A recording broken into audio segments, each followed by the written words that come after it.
जौहरी साइंसदानों की शहादत की तस्दीक। शहीद साइंसदानों में अब्दुल हमीद मनोजहर, अहमद रजा जुल्फ़िकार शामिल।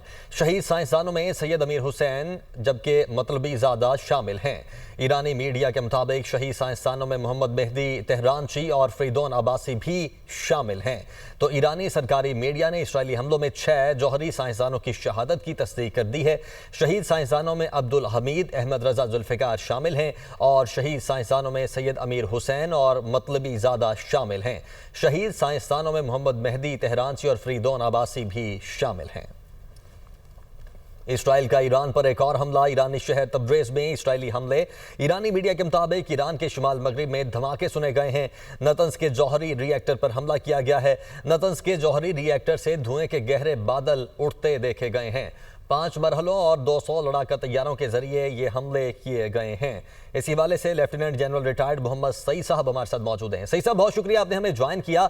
सबसे पहले तो यहीं से स्टार्ट कर लेते हैं, जो एक और हमले की खबर आ रही है। ईरानी शहर तब्रेज़ को निशाना बनाया गया है और जो इसका जौहरी रिएक्टर है, इस पर हमला किया गया है। जी बिल्कुल, ये तो सुबह उन्होंने जो स्टेटमेंट दे दी थी इजराइल के प्राइम मिनिस्टर ने, उन्होंने कहा था कि ये वन ऑफ अटैक नहीं है और हम कंटिन्यू रखेंगे इसको। और सबसे पहले उन्होंने जो इम्पोर्टेंट लीडरशिप थी उसको टारगेट किया है और उसके बाद अब मिलिट्री इंस्टॉलेशंस और न्यूक्लियर इंस्टॉलेशन को टारगेट कर रहे हैं। ठीक। अच्छा सर, सुबह से ही वैसे तो सारी सिचुएशन जो भी चल रही है, हमारे साथ जितने भी पैनलिस्ट मौजूद हैं उन सबसे मुख्तलिफ इशूज़ पर बात हो रही है। आपसे बुनियादी सवाल से शुरू करते हैं। बुनियादी तौर पर ये जो तनाज़ा है, ये इसकी रूट्स क्या हैं, कहाँ से शुरू होता है, किस तरह से आगे बढ़ा और आज यहाँ तक पहुँचा? यहाँ से स्टार्ट करते हैं, फिर आगे डिस्कशंस को आगे बढ़ाते हैं। देखिए, बुनियादी तनाज़ा तो जो इजराइल के गिर्द जितने ममालिक हैं जिनके साथ उनका बॉर्डर लगता है, उनमें ईरान पे इल्ज़ाम ये लगता रहा और जिसके काफ़ी शवाहिद भी मौजूद हैं कि ईरान ने अपना एक नेटवर्क ऑफ इन्फ्लुएंस क्रिएट किया हुआ था। वेस्ट में उनको प्रॉक्सीज कहा जाता है, मैं उसको नेटवर्क ऑफ इन्फ्लुएंस कहूँगा। वो नेटवर्क ऑफ इन्फ्लुएंस सीरिया से लेकर गाजा तक, हमास की शक्ल में, हिजबुल्लाह की शक्ल में, फिर सीरिया के अंदर बड़ा एक्टिवली पिछले 2014 से ईरान फातमियोन और ज़ैनबियोन के थ्रू बहुत ज़्यादा इन्वॉल्व रहा है। तो ये जो प्रॉक्सीज थी, इजराइल की असेसमेंट और वेस्ट की भी असेसमेंट यही है कि ये सारी की सारी इजराइल स्पेसिफिक थी और इजराइल को कमज़ोर करने के लिए थी। उसके साथ साथ जब से इनकलाब 1979 में ईरान में आया है, तब से ईरान के जो सुप्रीम लीडर्स हैं उन्होंने बहुत सारी ऐसी स्टेटमेंट्स दी हैं जो कि अभी पब्लिक नॉलेज है, जिसमें वो दुनिया के मैप से इजराइल के वजूद को ख़त्म करने की बात करते रहे हैं। तो ये एक राइवलरी तो पुरानी थी और इजराइल को इस अपनी जो उन्होंने अभी हिकमत अमली वज़ा की है उसमें वो ये कह रहे हैं कि ये एक प्रीएम्प्टिव स्ट्राइक थी, यानी वो अपना इसमें दिफा ढूंढ रहे हैं कि चूंकि ईरान की तरफ से हमें एक एग्जिस्टेंशियल थ्रेट था, वो हमारे सर्वाइवल एट स्टेक था, तो हमने उस थ्रेट को खत्म करने के लिए ये प्रीएम्प्ट किया है, ये अज्यूम करते हुए कि ईरान न्यूक्लियर वेपन की तरफ जा ही नहीं रहा बल्कि उसके बहुत करीब पहुंचा हुआ है। बहुत सारी असेसमेंट वैसे आती रही कि वो चंद हफ्तों में एक डिवाइस को असेंबल कर सकते हैं, चंद महीनों में एक डिवाइस को असेंबल कर सकते हैं, जिनकी वो इदारे जिनको वेरीफाई करना चाहिए था उन्होंने ऐसा नहीं कहा। तो ये एक खुली जारियत है, यूनिलेटरलिज्म है, माइट लेकिन इज राइट वाली बात मोहम्मद है। सईद साहब, कल ही आईएईए की जानिब से भी जो एक रिपोर्ट जारी की गई है उसमें यही मेंशन किया गया है। बेसिक तो वहीं से शुरू होता है ना अभी रिसेंटली, क्योंकि उन्होंने कहा कि जो यूरेनियम एनरिचमेंट है वो 60% तक पहुंच चुकी है। जी, वो आईएईए का रिएक्शन था। ईरान ने जो अच्छा। 2 दिन पहले कहा, उन्होंने पूरी एजेंसी को और उनकी लीडरशिप को बड़े ही एविडेंस के साथ ये एक अपना मुद्दा बयान किया कि हम 20 साल से जो कोऑपरेट कर रहे हैं आईएईए के साथ, वो सारी की सारी हमारी इंस्पेक्शन और सारी की सारी जो कन्वर्सेशंस थी, उनकी रिपोर्ट्स वो इजराइल तक पहुंचाते रहे हैं थ्रू इंटरमीडिएरीज। और इंटरेस्टिंग। उन्होंने डायरेक्ट एजेंसी के हेड को भी मुर्द इल्जाम ठहराया।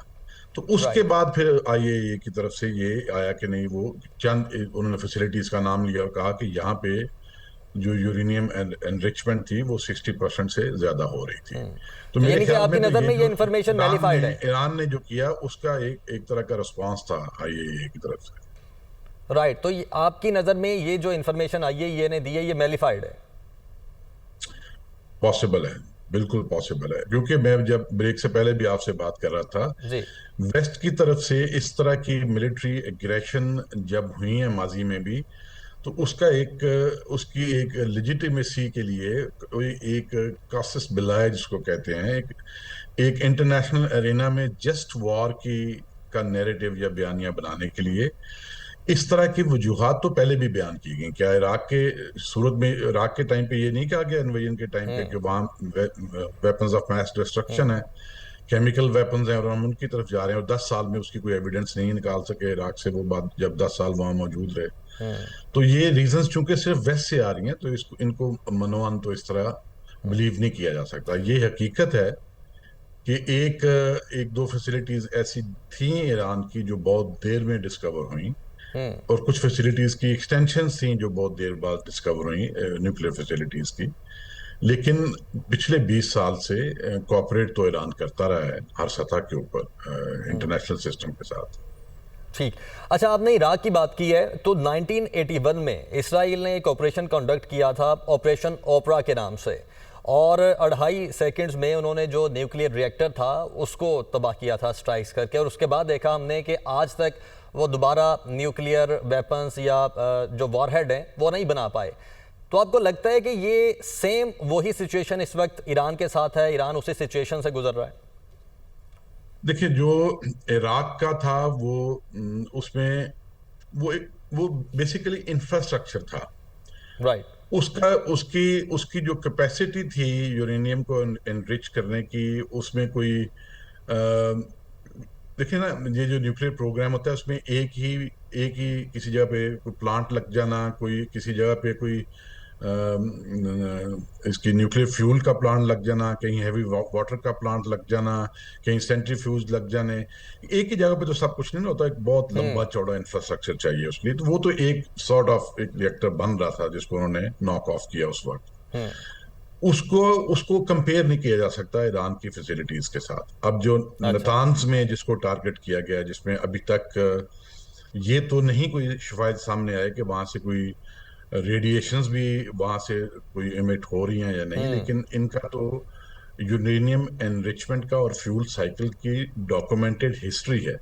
तो यहाँ की न्यूक्लियर साइट्स को टारगेट करना बहुत डेंजरस है कंपेयर टू वो जो इराक वाला आप जिस ऑपरेशन की बात इंसिडेंट। कर रहे हैं। जी। एक बात ये, और दूसरी बात ये है कि जो बहुत सारी फैसिलिटीज इनकी हैं, जैसे सबसे ज्यादा जो कंट्रोवर्शियल वेस्ट ने एक फैसिलिटी बनाई है वो फर्दो की है, जो कौम में वाक़या है, और उसमें उसका ज्यादातर इंफ्रास्ट्रक्चर पहाड़ी के नीचे है, कहीं 1 किलोमीटर तक नीचे है।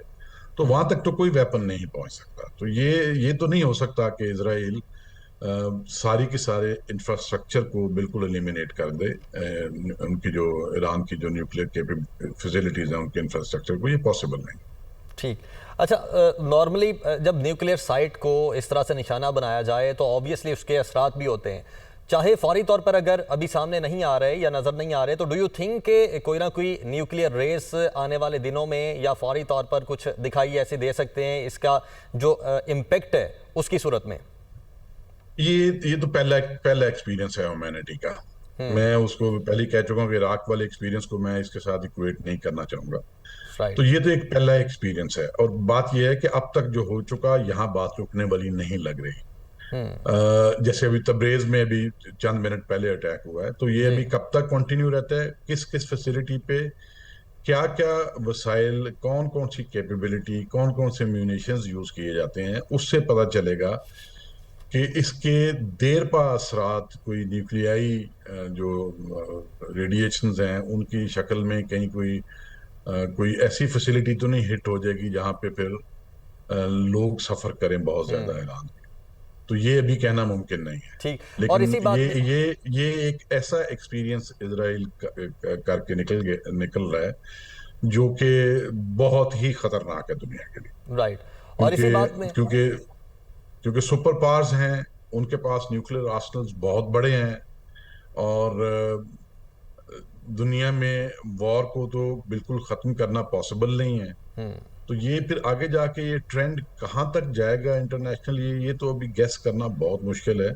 इस वक्त सबसे बड़ा जो इम्तहान है, जो तो कॉन्फ्लिक्ट में इस वक्त पार्टीज डायरेक्टली इन्वॉल्व हैं उनके अलावा, वो रशिया और चाइना का है कि वो अपने स्टेचर को